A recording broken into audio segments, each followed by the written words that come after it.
Hi, this is your host, and today I'm going to show you how to quickly cook a Christmas turkey. The first thing we need is our turkey. This is a smaller one. I always recommend using the heavy-duty aluminum foil because it's less likely to tear. And what you are going to do is you're going to cover the top of the pan with the foil. You want to let it rest for about 10 minutes before you carve it. That allows the juices to redistribute throughout the meat, giving you a more moist and succulent turkey. Now, if you enjoyed this recipe, please leave us a comment below. And we'll see you next time. Making sure that it's sealed in nice and tight so that no steam escapes. Now, the reason we're redoing this is we're recreating a steamy environment that allows the turkey to cook more quickly. Typically, a turkey takes about 13 minutes per pound to cook. That means that this turkey would take about 2 hours and 36 minutes to cook. Well, we're going to cut that time in half by using this method. So instead of 2 hours and 36 minutes, we're going to cook this in about 1 hour and 15 minutes. Okay. And that's a huge difference, especially if you're serving a large crowd. And you just want to make sure that you cook this on a stovetop oven, not a grill. I know sometimes people will put a grill inside of an oven, but you want to make sure that this is a conventional oven, not a grill. It's about 12 pounds.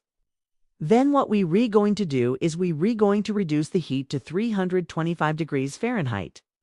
And we're going to cook it for another hour. Now, while the turkey is cooking, I'm going to show you a little trick on how to make gravy. All right. You can use the drippings from the bottom of the pan to make some excellent gravy. So what I'm going to do is I'm just going to take some of the fat off the top of the pan. I'm going to pour it into a measuring cup. I'm going to strain it just to get rid of any of the pieces of meat or any of the vegetables that fell apart. Then you can use that to make gravy. You can do this with a larger turkey, but you just want to make sure that you adjust your cooking time accordingly. Now, for this size of a turkey, what I like to do is I'll take it out of the packaging. Place it on a bed of celery and onion, just like this. Then what you're going to do is you're going to take some fresh sage, some fresh thyme, stuff it in the cavity, and then tie up the legs. This helps to keep the juices in while the turkey is cooking. Now, I'm not going to do all of this because I've already done it, but just make sure you stuff that into the cavity. It adds a lot of flavor. The celery and the onion add a lot of flavor as well. And if you have any fresh herbs, definitely use them. The next step is to get yourself a roasting pan. I have a rack that I put inside of here. That's gone.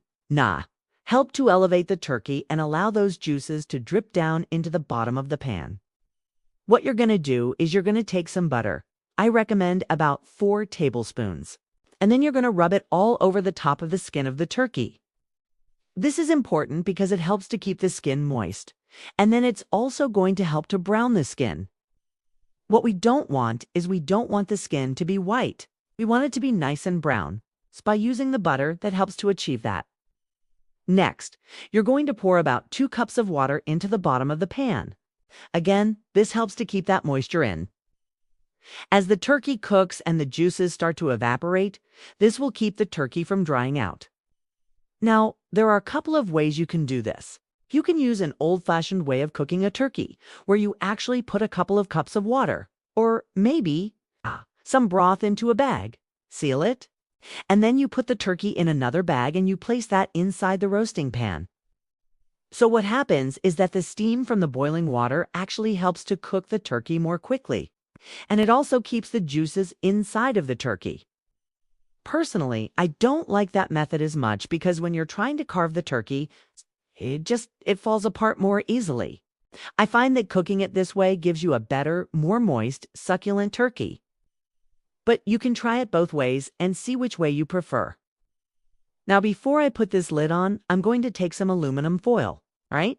Now we're going to put this in a preheated oven at 350 degrees Fahrenheit. Okay, we're going to cook this for 15 minutes. Now, after the turkey has cooked for about 1 hour and 15 minutes, you want to take it out of the oven.